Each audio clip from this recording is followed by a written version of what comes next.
stand, cause we are the Tech Shamans. Dude, I got this cool thing to show you. Really, man? Yeah, it's far out and technical and stuff. Awesome, yeah. Come on and turn it on. Tune into the Tech Shamans. Come on and turn it on. Tune into the Tech Shamans. Come on and turn it on. Tune into the Tech Shamans. Come on and turn it on. Tune into the Tech Shamans. Cool.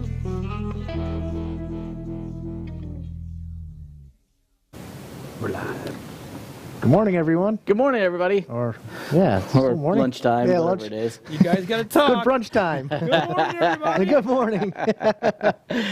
All right, what do we... You want to see how you scare little kids? You do this. Let's see. Oh, no. God. Jeez. All right. So what do we got going on today, guys? What are we going to be talking about? World? Tech world.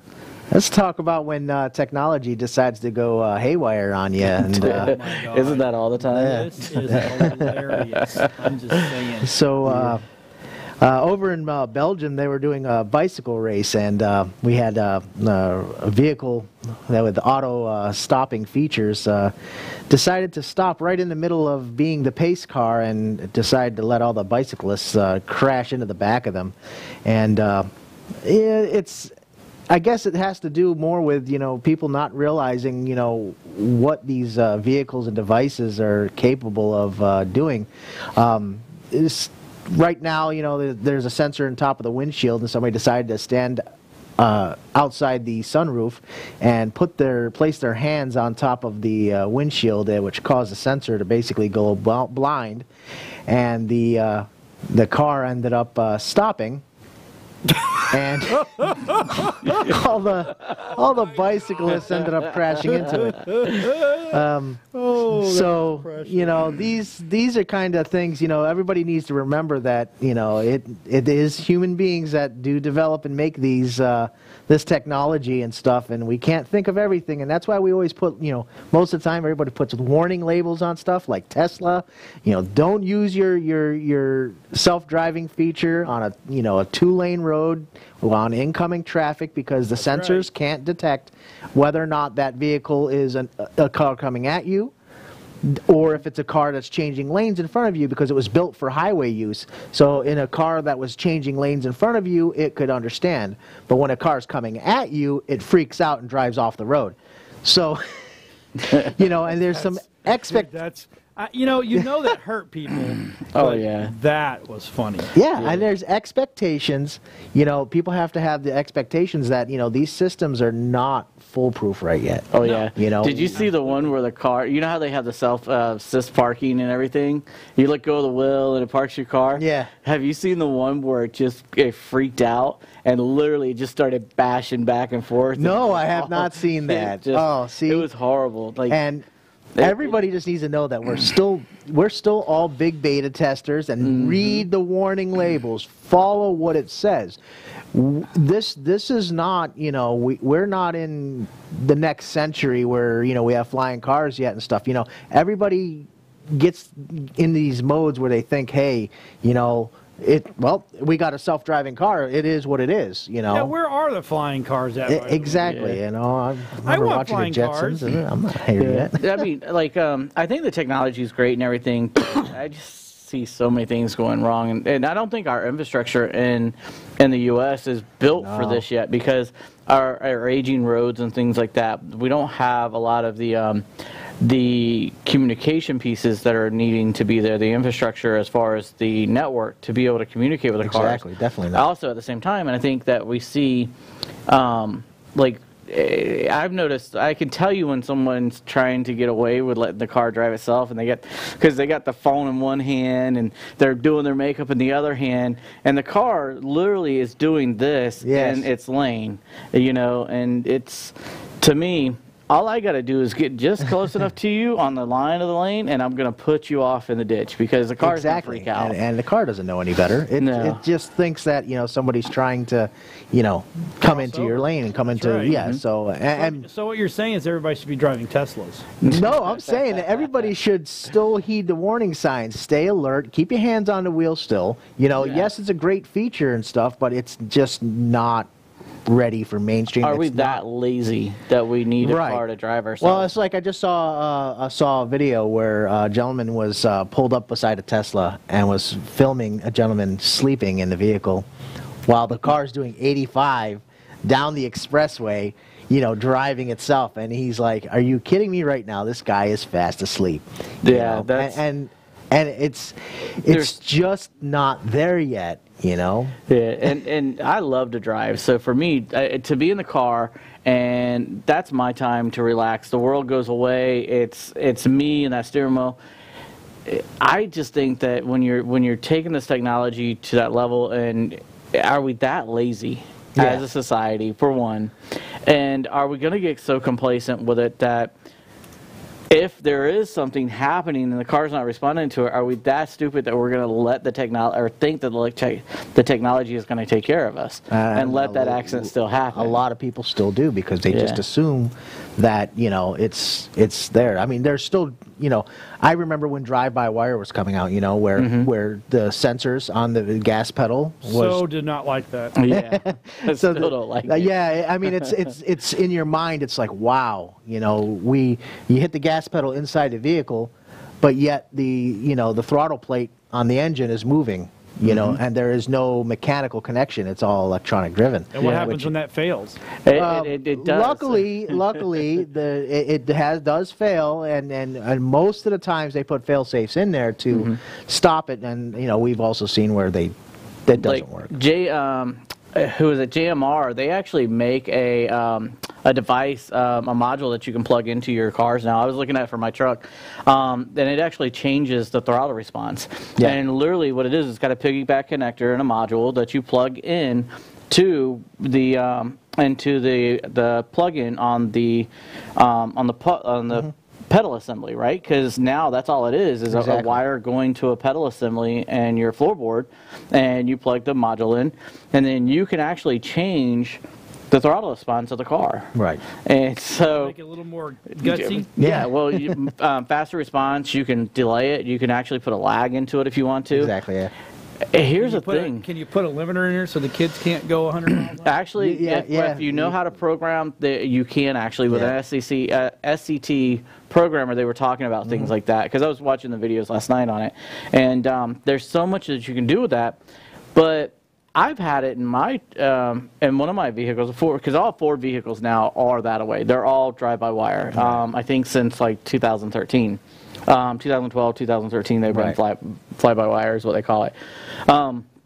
The problem is, like, I've had one go out on me, and you're sitting at the red light, and you're bashing the gas to the floor, and nothing's happening, and you're like, everybody's honking at you like you're being a dick, right? That you're just holding everybody up, and it's literally like the truck's not going to go nowhere, and there's nothing you can do. You're done for, because the truck will barely roll at an idle, but it's not going to go nowhere because you can't even override it. You can't. There's nothing you can do when it goes out. It goes out. That sensor goes out. That's it. And so you look like that asshole in the middle of the road. And my fear is, what if you're going 80 miles an hour down the road, right?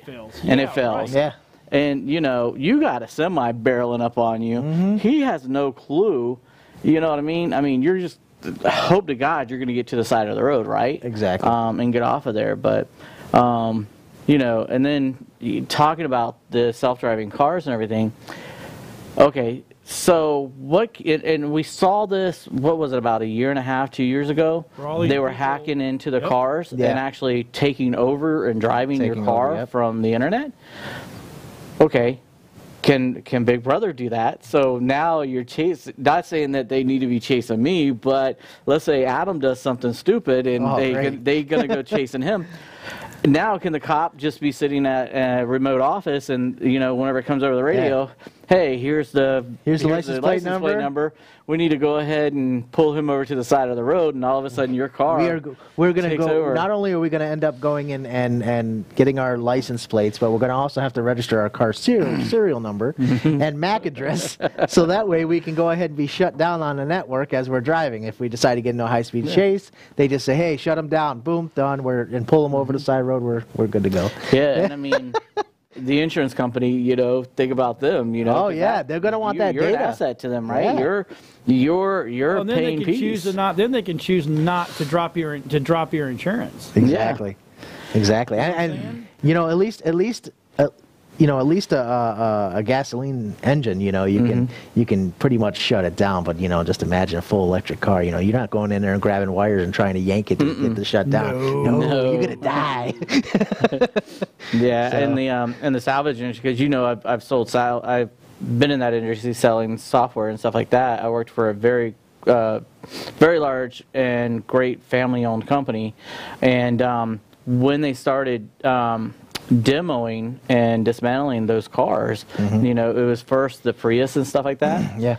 There was guys getting killed because they didn't know that big orange wire not to go up there and just clip this thing, because it was literally frying people to death. I mean, it was just, there's a whole process, and they had to come up with all standards, and OSHA had to get involved and everything. Those batteries are so dangerous in the inverter, right, on these cars. People don't realize you cannot be a home shade tree mechanic working on these electric cars anymore. I mean, you got to know what you're doing, or else you're going to fry yourself. Yeah, because they use batteries in there for DC voltage, which you're talking thousands of volts in DC voltage. That direct current's powerful enough. Then they put inverters in there that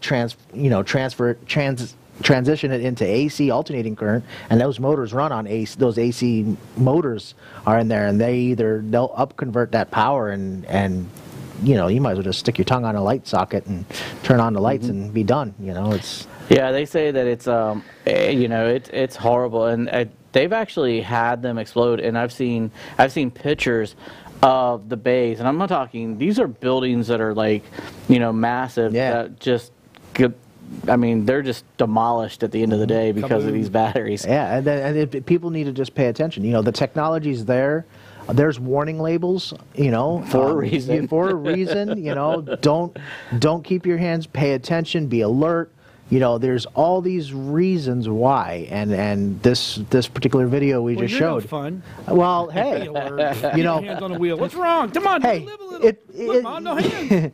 I'm driving with my knees and going with gassing. No. Yeah, but we all grew up. We're all on the road. Just because you got something shiny and new, and it's awesome, pay attention, just like anything else, Stop fiddling around with everything. Yep. I think that around with what? What are you talking about? Well, you got your Tesla, you got a big old iPad right there in front of you. Yeah, you're now. Did you see that there's a video? There's literally a video on Facebook where a kid got pulled over for messing with his iPad, right? Which is the control of the car. He was changing the stand. The cop didn't know that was the brain of the car. Yep. The cop said, "You got to turn that off." And the kid goes, "Well, you don't understand. That's got my my radio, my AC, my electronics, my on-off button. I mean, it's everything." And the policeman's like, "No." And the kid had to sit him down and actually show him that this was the brain. If you turn that off, the car doesn't run. Yeah, hello. In today's ticketing session, we are going to train the police officer on how to use my car. It was so funny. I'm like, oh, that. Now the cop walked away and went, oh, geez. Yeah. I'm never gonna live. He's like, I am not gonna write this up. I am going to bury it far, far away. Exactly. I don't need everybody laughing at me. All the young guys going, ha ha, you didn't know. We're sitting here talking about about technology going horribly wrong, but is it always the technology's fault? Like in this case with the bikes, right? Is that really the technology's fault, or is it because the idiot hanging out of the car getting his arm where it shouldn't have been? We will say politically correct user error. But I mean, honestly, at the end of the day, who should get that blame? The idiot or the manufacturer? Or now the manufacturer, should they test for all this stuff, right? But they don't. You can't test for every scenario. We can't test for stupidity. Yeah, I'm pretty sure Renault did not think that some guy was going to stick his head out the window and throw his arms up and go, "Hey guys, what's going on?" Nope. So that brings up a question. Coming. Okay, so now with these cars that have these sensors, right? I'm not saying that my truck has it, but some vehicles, they tint the front windshield, and then you have your shades, your strip up there, right? So what happens if I put 20%, 5% over that? Is that going to hinder how that will run? Your headlights will be on all the time. They need to. Yes. They need to also try to also think about fail-safe. So there's multitude of technologies. There's regular visual. Now you have infrared, laser, radar. So multitude of technologies that they should be putting in there, because that could have been, if they would have thought somebody would have been stupid enough to do this, they could have put something on there that would have been able to read if this through. Is blocked, is this getting the same signal? Right. So if it was, detecting something that was metal in front of it instead, instead of human flesh, for instance, it could have read through that flesh, seen out there in the real world and not be blinded totally. So we have a watcher online that commented that first he goes, "I want my flying car," and I totally agree with VP. I get it. But he also says that Atlanta and back in a Tesla takes 90 minutes longer. And why is that? I don't know. That's what he put. Charging.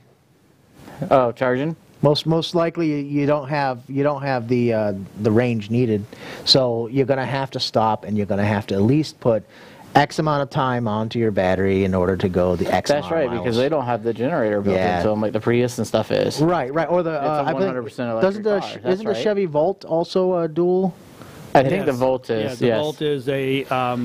It's a combination. Hybrid. Right. So who's going to come out with the first truck? I'm interested in seeing an electric truck because I thought Ford already did that. But have you seen Tesla's their semis? Oh, they're so cool. But if you think about it, is that Tesla or is that Kenworth that did the driverless? The Kenworth did a driverless system that's a prototype that they're working on. But so we know that AC motors, as far as for horsepower and for actually torque. BP said stop. He gets stopped to charge every 250 miles. Yeah. Yep. So I don't want to like that. Yeah, but I think that I want to get there. I'd love to see like a hybrid of an electric car or electric truck and gas engine still in it, so you get best of both worlds. But because I think that you can get so much more pulling power out of it. I mean, that's why trains went to AC motors, right? Yeah. They're all electric now. Well, it's because the torque and power is generated at the lowest RPMs all the way up through the whole range. The torque and the power is there immediately. Look at what Adam. Oh yeah, that thing. That's cool.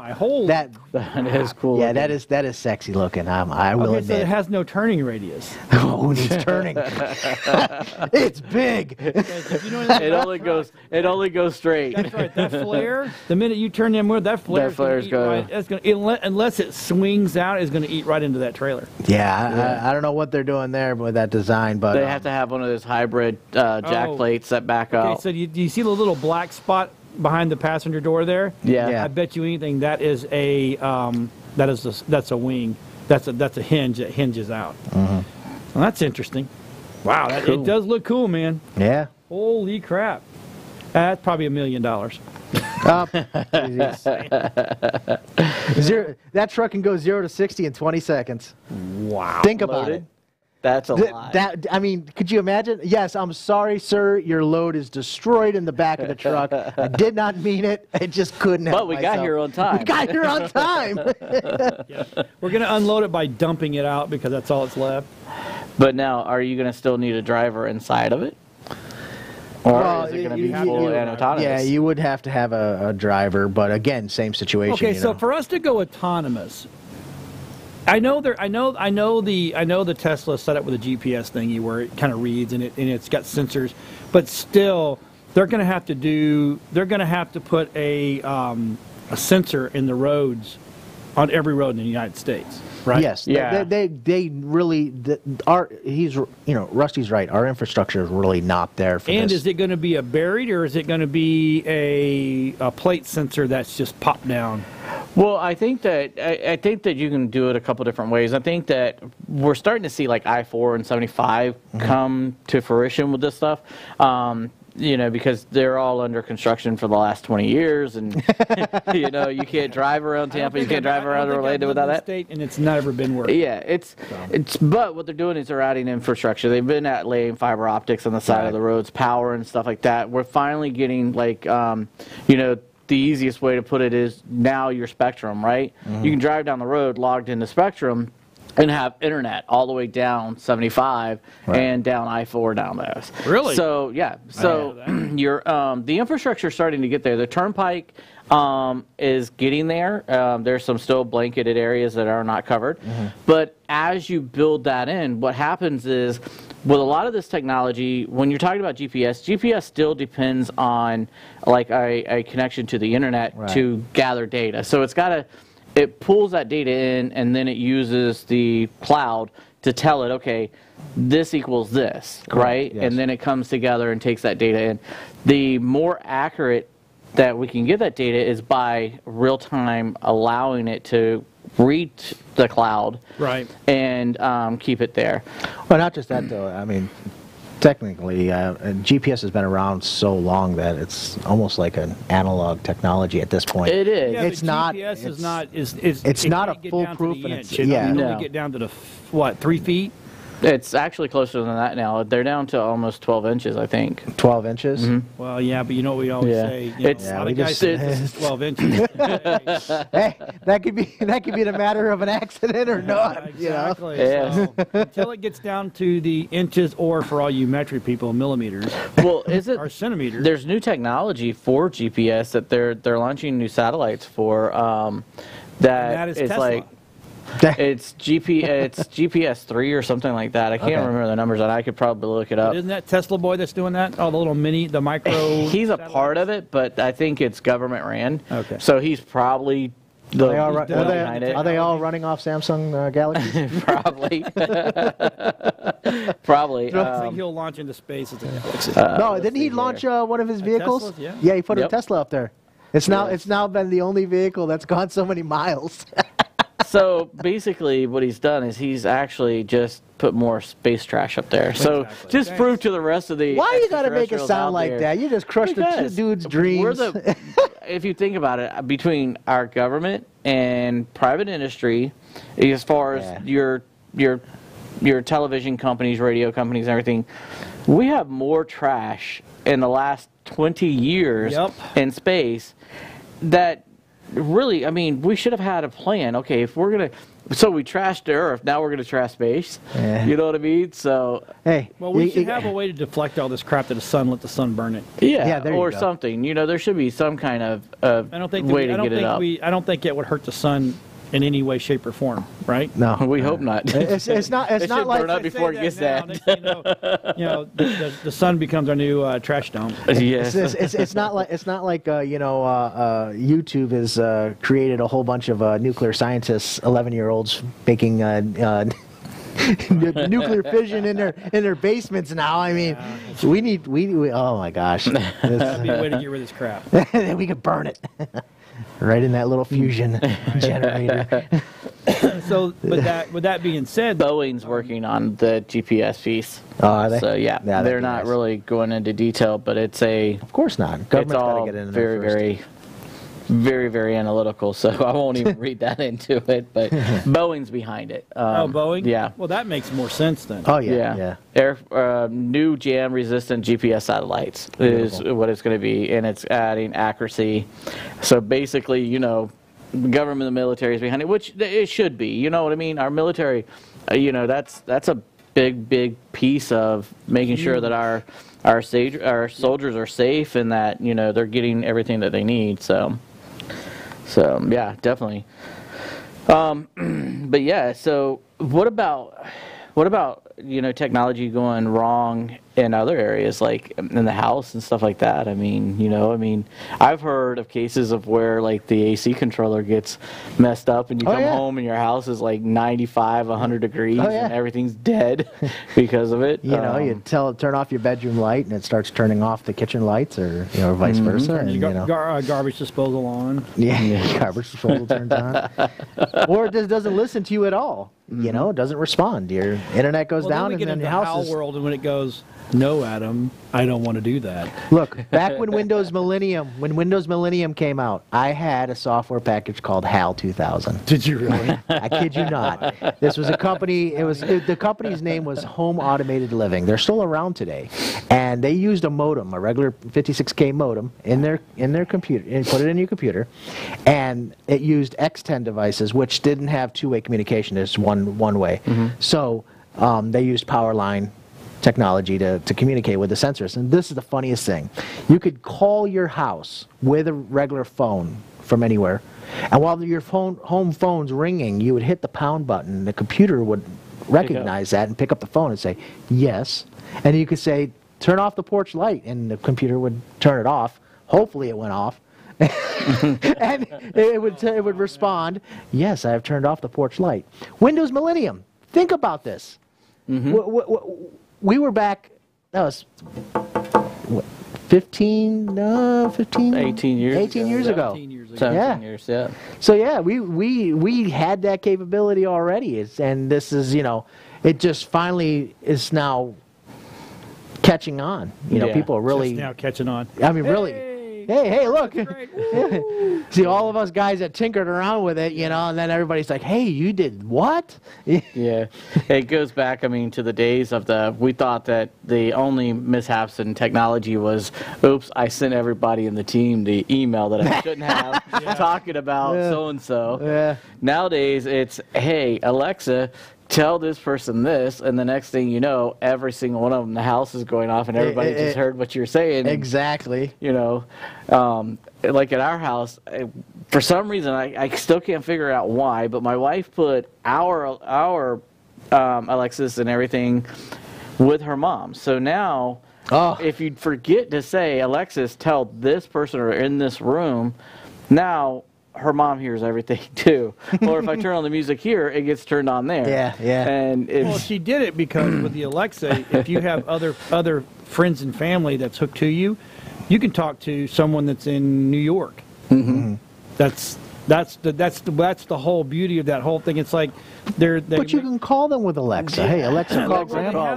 They had the little video thing. I'm not sure what it's called, but you can actually. Oh yeah. But there's a commercial about it where Grandma's lonely and the kids leave, and Grandma gets this thing, plugs it in. It's amazing how it just plugs it in. No. You don't just plug it in. And there's never a mishap. Yeah, there's no setup bull crap. There's a ton of setup on that thing, but it allows you to video chat through this module to Grandma. Hi, Grandma. And then the little kid that gets gets a goat or something like that. And they bring it in the house. It's all cutesy. The pig. It's the pig. Next thing you know, the pig is bigger than the kid, and it's knocking stuff over. So they put the pig out into the barn or wherever it is, and so they put one of the little Alexa things, and they talk to each other and like, oh, it's so cute. You know my favorite mishap. I have a couple customers. Hold on. Wait till Alexa puts a barbecue mode in there, and that pig is barbecue. There you go. Yes. I love it whenever I do some consulting with customers. Right. And they'll be like, hey, let's have a Zoom call so I can see your screen. And you start the meeting with a camera on, and they don't realize they're sitting in front of their camera. Yeah. Butt naked or not, like, you know what I mean? And it's like, I can see your camera, right? Who is that on your background? You're a stalker, right? Yeah. He's right behind you. Oh, jeez. We were doing a meeting one time, and it was everybody in the company, all their sales team, and one of the sales guys, not knowing that he's being watched. And, we kind of tell everybody, hey, make sure your camera's on. Make sure your thing is on. So it's not like you didn't know. And he's sitting there just going to town. Think, oh my gosh! I'm like, wow. Welcome to technology. Yes. Yeah. Technology 101. Do not pick your nose while on camera. Yeah, if you don't want the world to see it, cover the camera up. Even if you think it's off, Yeah. It's not. it may not. Most be off. of my customers have a Band-Aid on their on their camera, and all you're looking at is a bloody mess on the other side. What is that? They make clips. They make a camera that doesn't mess your stupid camera up. Hey, it's just I don't know what it is. Band-Aids, I guess, are just I want to make a one. dime a dozen. I want one that clips on, and then it comes over, and it'll hold a picture right there. Oh, that's perfect. Are you frozen? I think you're frozen. You're not moving. John, are you okay? That's great, That'd be right awesome. there. That's great. But people don't know that. See, people No. I literally have watched people go get Scotch tape and put it over there. I'm like, okay, so now it's just a blurry. page. And this is the exact reason why people need to be emailing us and asking us questions, right, Yeah, John? Exactly. This is Tech Shamans at WeBeamTV.com. We answer these kind of questions. Okay, so while Erik's not here today, and I had some stuff I wanted to talk to Erik about today, but we did get an email. And here's the email. And I know we know it, but I guess sometimes we forget that people don't know it. Tell the people at home what the difference is, because we say these words: a spin-up, a hybrid, and an SSD. Oh. Because that's the question I got. What is an SSD? What is What an is SSD? a hybrid? And we hear you talk about this. What is it? Okay. The easiest explanation for a spin-up drive is, think of it as a record player. Okay? It has Don't you have one in the back? What that is you a can show 'em? record player?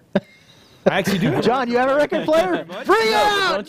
Don't you have an old drive and a SATA drive? Yeah, I'll bring you right out. Hold on. All right. Yeah.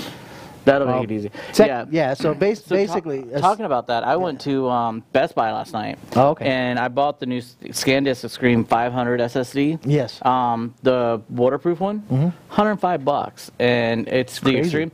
It's actually faster for me. I tested it last night on my camera. It's actually faster for me to tether that to it and shoot with it than it is with the cards that I pay like $300 a piece for. And I mean, it's literally this big and 500 gigs and done. It's funny. You get these when you purchase an SSD, a solid state hard drive, which uses flash memory in it. Okay, so I'm the funny thing is, if you ever take one apart, the inside is like it's like nothing. Yeah. It's like this. Live, right? Yeah. Yes. Okay, so we're talking amongst now ourselves. this is considered a spin-up drive, Yes. and why? Because it's got a normal old.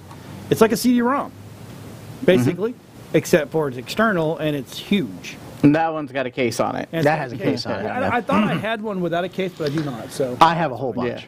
Yeah. okay, so now this is a small spin-up drive from a laptop. There you go. There you go. That's a spin-up drive. This is a Yeah. spin-up. And flip it over to the backside, and what you see right there, that little round circle, that's actually the motor that spins the disc. Right. It spins it. The platters that are in there, they look like little records of mirrors. Well, they look like And- little CDs. Yeah. That's exactly. Well, that's what they are. Wait, what was that old Sony technology? Was it the M disc? Yeah. Yeah. Mini disc. I love mini disc. I had actually. Oh, we're going I old school literally now. I had a mini disc player in my vehicle. Really? Yes, Wow. I did. I had one because you know Why? what? And they didn't. Why? Because at that point in time, I was an audio dude. And how old? True. How old were you then? 25. John had hair. And how old are you now? 52. So yes, that's a spin-up drive, and a spin-up drive has an electric motor in it that spins a bunch of platters, and it has an armature on it that reads a needle across those, and it picks up the magnetic information that's stored on those platters, and it sends it to the printed circuit board on the back that gets, read by from the needle back to the circuit board, decoded and sent through the SATA connections that are on there to the computer, so it can determine what the ones and zeros and all mean and all that information, and that's how you get that's where your data is stored magnetically and sent back to the computer. And you don't want to drop those. And do not drop them, no. Do not drop them. Do not drop them. Now, an SSD drive looks similar, right?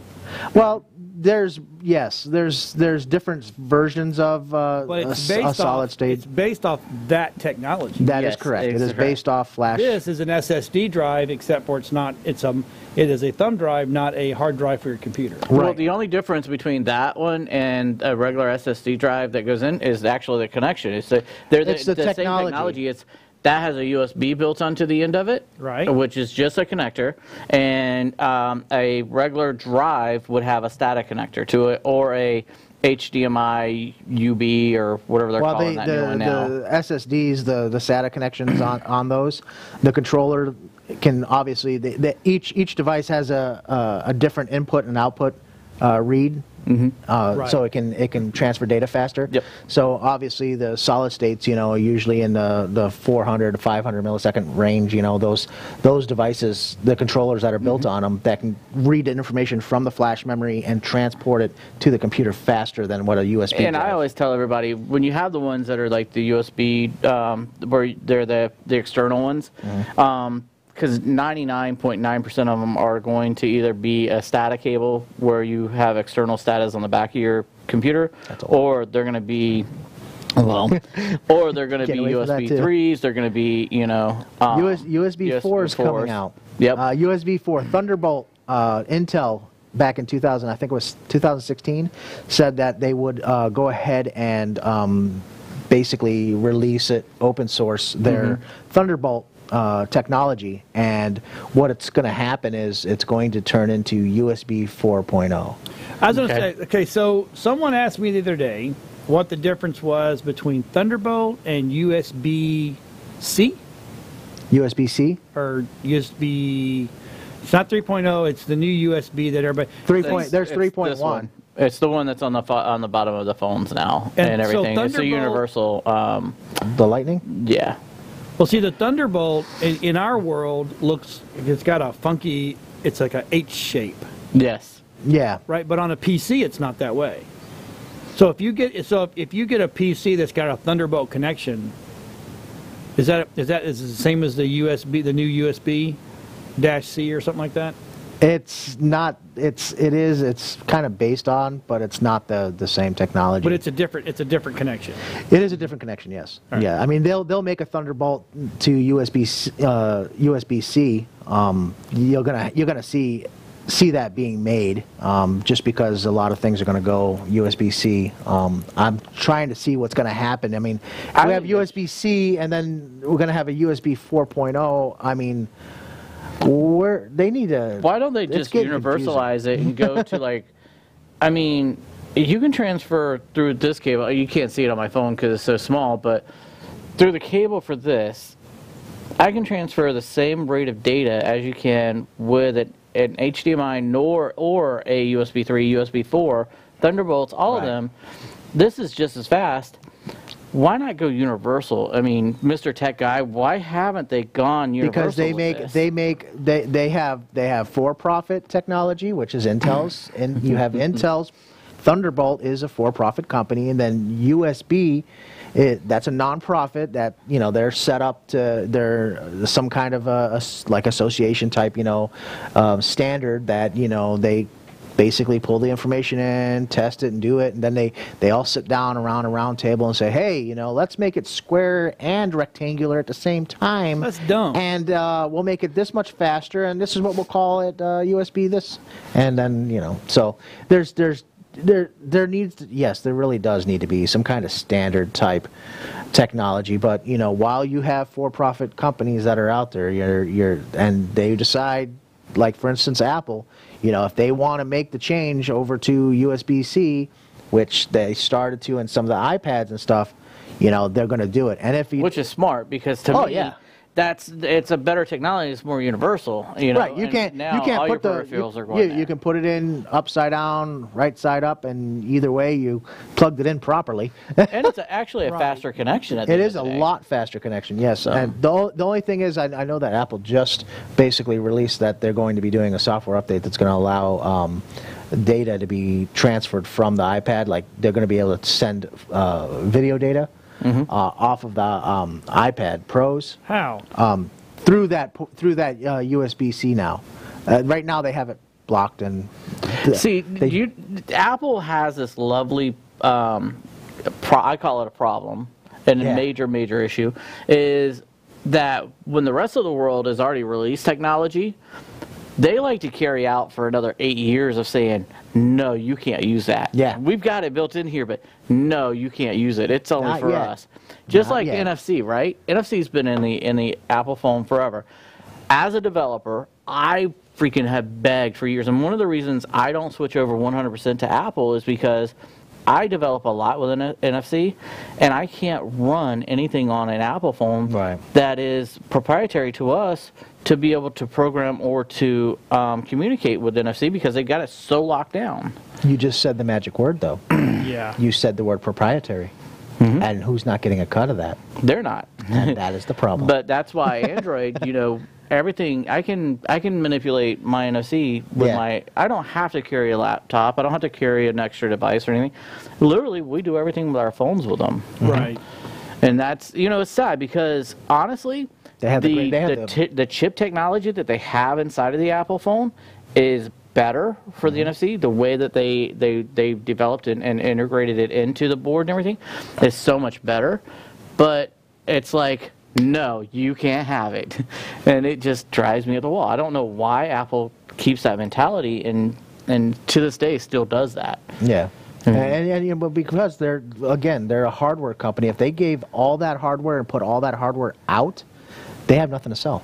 They have the hardware's already built into it. It's the fact that they're not letting us build on it. Well, that's the problem. If they give everything all at once, they can't make the S version, the next one. If you stop buying Apple phones, for instance, if this MacBook lasted and was repairable 100%, and I kept it for 15 years, Apple would be gone. I would be buying Apple if they allowed me to develop on it. That's the difference. Like there's such a segment of us that would buy if they would give us the ability to build onto it. And how many customers would maybe buy that phone that don't buy it because of what we developed with their technology? You know what I mean? Well, and the same argument for them would be, I can push the same update across every phone and not have a glitch because it's all the same technology across the board. If they could put out an update that didn't have a glitch, I'd be surprised. Well, I'm saying, for the most part, look at Microsoft pushing a Windows update. God, okay. Yeah, we'll just stop right there. Yeah. We could be bashing a lot of it. It could be a bloody mess here. We'd have it all spilled out. But then again, we wouldn't be in business either if everything worked 100%, would we? Yeah. And it goes back to what you guys were talking about last week with people pushing out, have we come from excellent down to mediocre is okay? I mean, with all these updates and everything, with all this technology and everything. We're all beta testers. Yeah, it sucks because whatever happened to come out with a complete product? Like you guys were talking about last week. I've said that 100 times. It's annoying. Don't put it out unless it works. I was reading because of after your comment last night about today's show with the going viral, going awry with the technology. We don't have it as much nowadays. We don't hear about it as much. It still happens with the plane hijackings and stuff like that. But I was thinking about with the autonomous cars and with the way that we can, fly drones and everything. Why aren't we seeing that in the commercial airline segment? You know what I mean? And I think that it's because they're so afraid. We know that we screw up so much with launching technology that I don't think I would want to get on the plane if I thought that somebody on the ground could actually take over and fly that plane. But think about it. You have the captain, he has a heart attack. There's no one else that can fly the plane. And now would it be good to have that technology where somebody on the ground could take over a stick and navigate that plane and land it safely? I would put money that once, our technology once we get a secure way to be able to get to our aircraft and our buses and trucks, it's all of it, right? I don't think they'll ever take the man out of the seat as for a safety precaution, but Right. it'll be less taxing. Instead of having 3 people in that cockpit, you may just have 1. Yeah.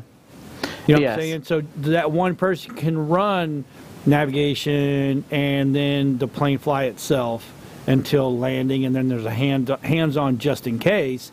But I think in the pilot cockpit you got a pilot, co-pilot, and a navigator, correct? Yeah, Our communication systems guy. Overseas guys, Right. On overseas flights, and intrastate or whatever you want to call it, continental flights where they're inside the United States, they're actually 2 guys. Okay. So yeah. So that'll just alleviate, let technology do its thing, but you don't have to worry about if he has a heart attack. Well, that's fine. The grounds crew can land the airplane. Yeah, I think that I think the first phase that I would like to see if we were going to go in that direction would be maybe that the second seat is a guy from the ground helping and assisting the pilot, and then maybe move on from there. But do you have to worry about at that point the idiot, the hacker that's going to say, oh, I did this for fun, and he just killed 300 Why did you do it? How many of our military drones have been hacked? I don't think that we would ever get that information. I don't think we would ever know. I guarantee you it has happened, but those people are dead now. or he's working for them. Right. Yeah.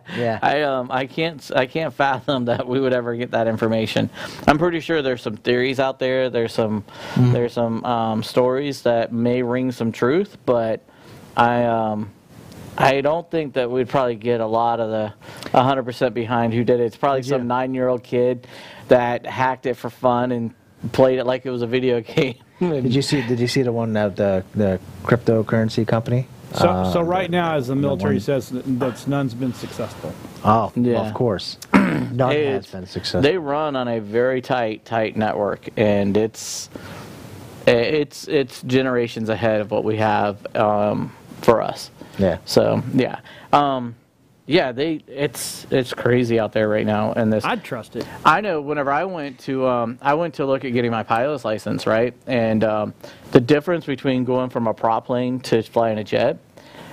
In a jet, there's a whole bunch of stuff that comes at you at once, and it's a lot faster. It's 10 times faster than what it is in like a prop plane. Mm-hmm. So having the technology of someone else being able to help you, maybe even in a private sector, and because nowadays you have like the Honda Jet, you have the Sirius, that are all one-man capable of flying. You have the Phenom 300 that now you can fly by yourself.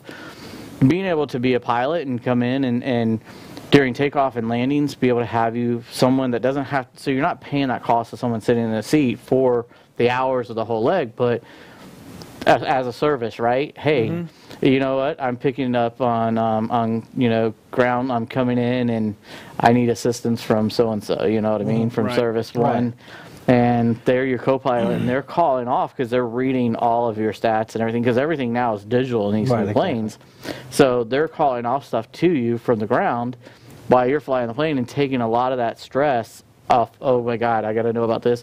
They're reminding you, hey, flaps down a quarter, stuff like that, and throttle out, and calling out all your stuff for you from the ground. I could see it being really cool, but well, I mean, look at what they were trying to do with Tully. But you could go here and you go here, and you go, no, I'm not going to make it. I'm landing into Hudson, because that's what you're not in the seat. You don't get it. And he was thinking faster than they could, which is absolutely mind-blowing that they could do that. And then when they did all the tests, the first time they ran the test as the simulator did it. And then Tully went, no, you need to do this, and throw this at the simulator, and every single one of them crashed. And he goes, all right, he was right. Because in the beginning, they were like, no, you were wrong. You could have made it. Yeah. And the thing is, like, on those kind of planes, that data's not getting transferred in real time. They're going off a black box, which is getting half of the data. They don't know what's going on the altimeter. They don't know in real world. you're looking out the window and a motor's on fire. You know what I mean? Those sensors aren't reading correctly at that point. Not anymore. They're not telling you what's really going on. You don't know how the turbulence is.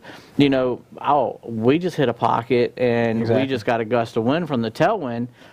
There's no way to tell that besides the feel in your hands. Exactly. You know, so yeah, I don't think ever, or I pray that in our lifetime, I don't think we'll ever see an unmanned flight in the commercial industry. Oh, I do. I mean, I believe it'll happen. I believe it'll happen in the next 10 years.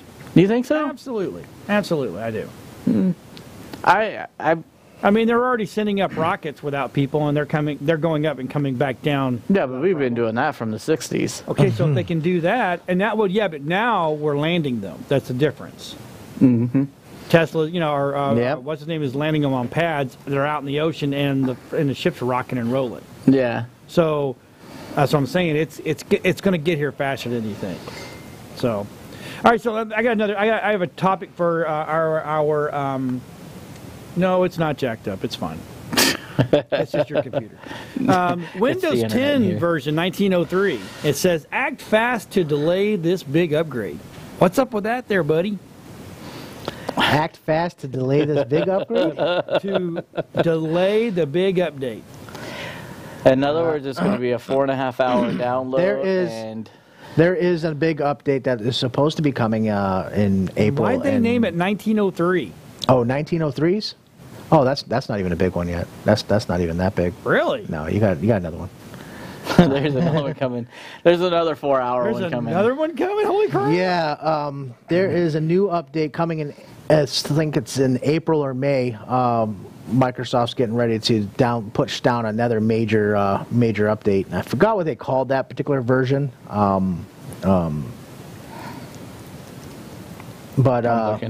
they need to stop. They can't because 19H1 is because here's the one that they're talking about. That's become a big thing. That, you know, there's a Windows 10 1903 act fast to delay this big update. Now this is brought to you by ZDNet. So, and it's even going in there and telling you how to tell it don't in the whole 9 yards. So well, what's so bad about it? Okay, that is the April update, 1903. Okay. It's not that it's bad yet. The way the updates, sometimes as they push the updates on everybody, unexpected things happen. The last major update, people were losing their data files. Bringing back update go through, you get your user account was there, and then all of a sudden your data files were missing. They weren't migrating back over. So there's things happen during the updates. I think basically right now what's happening is, you know, people gotten to the point where they're just so afraid of these major updates that they just want to delay them as much as possible and as quickly as possible, and that's where this, you know, this big warning is happening. And unfortunately, it's basically Windows 10 is Windows as a service. It's here. It's happening. Windows 10 is supposed to be the end of, well, according to them, until they change their mind, is the Windows platform. That's it. This is it. Now they're just going to run, you know, major software versions every 6 months. They'll come up with all new feature sets that are going to be implemented, and they're going to take away things that you liked. You know, and like one of the big ones that they're taking away is, you know, which I liked, is the snipping tool. You know, yes, I saw that the other day. I got the notice. Yeah, they're taking snipping tool is awesome. That snipping tool's oh my gosh! They're relocating it. They're putting it in OneNote. I believe it was OneNote that they were sticking the snipping tool back into, and so now you got to pay for it. No, you don't have to pay for it. It's just a new way of using it. I mean, you grow accustomed. You know, the only way you can stop these major updates, truthfully, you know, no matter who's telling you what on the net, I mean, the only true way to stop them is to go to Enterprise and Windows Enterprise versions, where you can have more control over your software. But as of, you know, Windows Home Edition and Windows Pro, and I guess now new Windows Lite that might be out. Windows 10 Lite. I just pulled it up. Yeah, there's really no way to stop it. When somebody implements a little trick or registry hack that stops it, Microsoft will be right behind to correct that. Yeah, of course. It says, what's the best replacement tool for Windows 10? Snipping tool. The next Windows 10 update will remove the snipping tool, and I wonder if there is an alternative for free. Through here. Let's make sure everybody knows what the snipping tool allows you to grab an image off of your screen. Yeah. Whether it be, it'll actually if you're trying to enter in a browser and you don't need a piece of it, that's fine. Or if you're working on a piece of art and you don't have Photoshop or Illustrator or something like that, you can go in there and you cut it and you pull a piece and you can save it as a JPEG. It's a fast way for us to use for images when we're trying to put shows together and we need something really fast. Right. So screen grabs. Yeah, things like that. it's a great product. So basically, what they're doing in the new update is they're adding in translucent logon screen. So you know how like you go to Windows 10 and you go click on it and it comes up with your username, password. Mm-hmm. Before they would come up with the Bing desk backgrounds and stuff like that. Well, now they'll show your desktop behind basically an opaque type window, so you're going to be looking through it and it's going to be dimmed down. That's one of the features. That's just dumb. They're going to be they're redeveloping the start menu. Yes, I did read up on that. The start menu is now they're going to have a little moon for. They're changing the icon, so the icon for sleep is going to be a picture of a moon, and they're changing. Well, now I can sleep better because I got a moon icon. Yeah, so they have a moon icon. The restart button is now going to have an arrow going in a circle. They're just changing things up. They did something that was good. They've taken the whole start menu and given it its own process, so you won't have to worry about issues where you just get done installing an update, or your Windows your process is hanging when you rebooted your computer and the process for your start menu is hanging, which would cause it was tied in with an additional process. So like before you would click on the start menu, it would be unresponsive. Mm-hmm. Or you would click on any of the icons along the start bar at the bottom, any of the shortcuts, nothing would be responding. They've taken that whole start menu and created its own process, so that process could be shut down and restarted without having to reboot the whole computer and go through a big mess to try to fix that, or even a whole. Well, it was always connected to the Microsoft services, wasn't it? Yeah, it was a back-end piece. Yeah, that when you restarted it, basically you shut down all of the Desktop Explorer, the File Explorer. So now they've added it as its own process, so you can just quickly shut it down, restart it, and boom, you can get your start menu back up.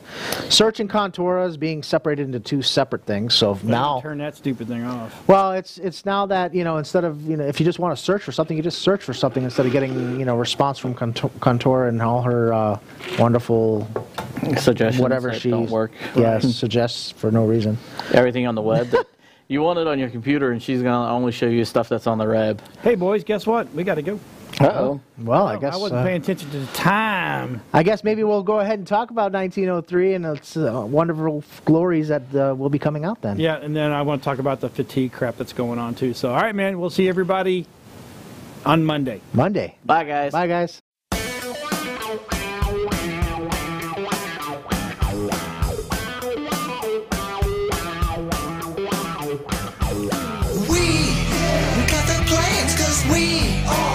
Shamans, we understand, cause we the tech shaman. Dude, I got this cool thing to show you. Really, man? Yeah, it's far out and technical and stuff. Awesome, yeah. Come on and turn it on.